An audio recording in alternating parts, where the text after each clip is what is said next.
అక్కడ ఏమి జరగబోతూ ఉంది అని పుట్టువాడిగా అడిగినటువంటి ధృతరాష్ట్రుడు ఎవరు? గృహస్థుడు. దాన్ని అంతా దూరం నుంచి టీవీలో చూసినట్లుగా చూసి చెప్పిన సంజీవుడు ఎవరు? గృహస్థుడు. వాళ్ళు నలుగురు గృహస్థులైతే వాళ్ళల్లో ముగ్గురు గీత యొక్క ప్రభావం ద్వారా మహాత్ములైతే ఒక ధృతరాష్ట్రుడు మాత్రం మారలేదు. మనం అందరము గృహస్థులమైనప్పుడు మనం ఎందుకు మారలేము? అందరూ గృహస్థులే కదా. కాబట్టి ఆనాడే కాదు, ఈనాడు కూడా భగవద్గీత మీకు ఒక నమ్మిన బంటుగా ఉంటుంది, మీ జీవితాలను మార్చగలుగుతుంది. కావలసినటువంటి సహాయం భగవద్గీత నుంచి పొందండి, ఎంతో గొప్పవాళ్ళు.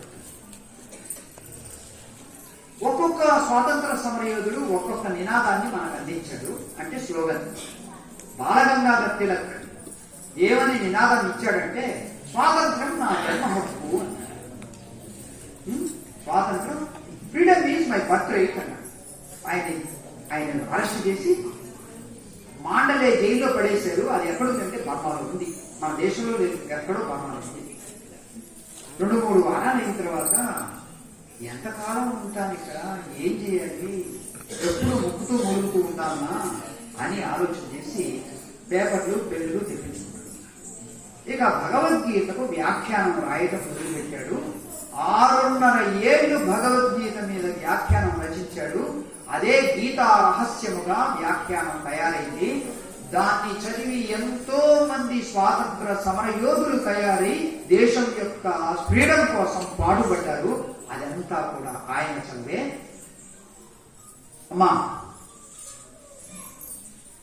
దక్షుడికి యజ్ఞభూమి యుద్ధభూమి అయింది, అర్జునుడికి యుద్ధభూమి యజ్ఞభూమి అయింది. భగవద్గీత వచ్చింది. మనకందరికీ గృహస్థ ఆశ్రమం జైలైంది. బాలగంగాధర్ తిలక్ జైలు భగవద్గీత రాసేటువంటి ఉద్యానవనం అంట. ఆ విధంగా ఆయన మార్చుకున్నాడు. మనము కూడా మన గృహస్థాశ్రమాన్ని సరిగ్గా అర్థం చేసుకుని మార్చుకోవాలి. అది నీ చేతుల్లోనే ఉంది, ఎవరి చేతుల్లోనూ ఉంది. బాగా అందువల్ల ఒక స్వామీజీ దగ్గరకు వచ్చి మంత్రోపదేశం తీసుకొని వాళ్ళు శిష్యులుగా అవుతూ ఉన్నారంటే ఊరికి ఏదో ఆయన కనపడ్డప్పుడు నమస్కారాలు చేసి పళ్ళు సమర్పించి దక్షిణ సమర్పించి వెళ్ళిపోవటానికి కాదు. అక్కడ అర్థం ఏమిటి అంటే, అంతేవాసి శిష్య, గురోహో అనుకూలాచరణం శిష్య. గురువు గారికి అనుకూలమైనటువంటి ఆచరణ జీవితాన్ని నడుపుకునేవాడు శిష్యుడు.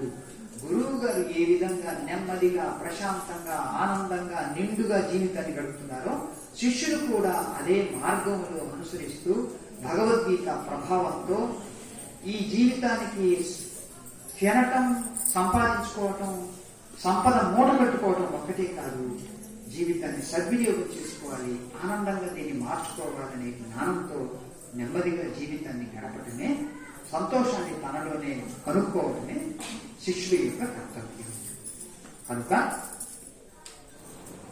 భగవద్గీతనంతా విన్న తర్వాత అర్జునుడు ఏ విధంగా నాకు ఏ విధమైనటువంటి సందేహాలు లేవు, మోహం లేదు, కొత్త నిశ్చయుడై నిలబడ్డాను నేను అన్నట్టుగా మనం కూడా జీవితాన్ని సరిగ్గా అర్థం చేసుకోవాలి. మరియు అర్జునుడికి ఏ బోధ దిక్కైందో మనకు కూడా అదే బోధ దిక్కవుతుంది. మన పాలిట స్వర్గం.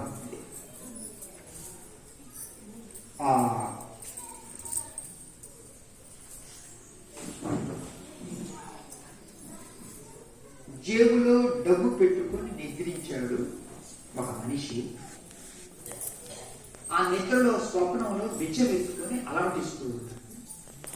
అష్ట కష్టాలు పడుతూ ఉన్నాడు, ఆకలితో బాధపడుతూ ఉన్నాడు, సమస్యలిపోయాడు. ఆ స్వప్నంలోనే పడిపోయాడు. ఇప్పుడు వాడికి మార్గం ఏమిటి అని అంటే, వాడు సుఖించేది ఎలా అని ప్రశ్నిస్తే మేలుకోవాలనే మార్గం. అలాగే ఈ జీవితం నాది, నేను పురుషుణ్ణి, స్త్రీని, గృహస్థుణ్ణి, ఈ కులము, ఆ ఊరు, ఈ ఊరు, ఈ మతము, ఆ మతము అని ఎన్నో తొడుగులన్నీ తొడుగు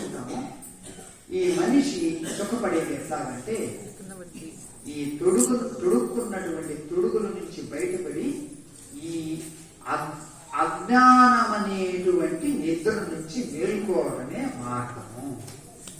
దీని నుంచి మేల్కొన్నాడు అంటే ఈ జీవుడు ధన్యజీవుడు అవుతాడు, దైవ స్వరూపుడు అవుతాడు.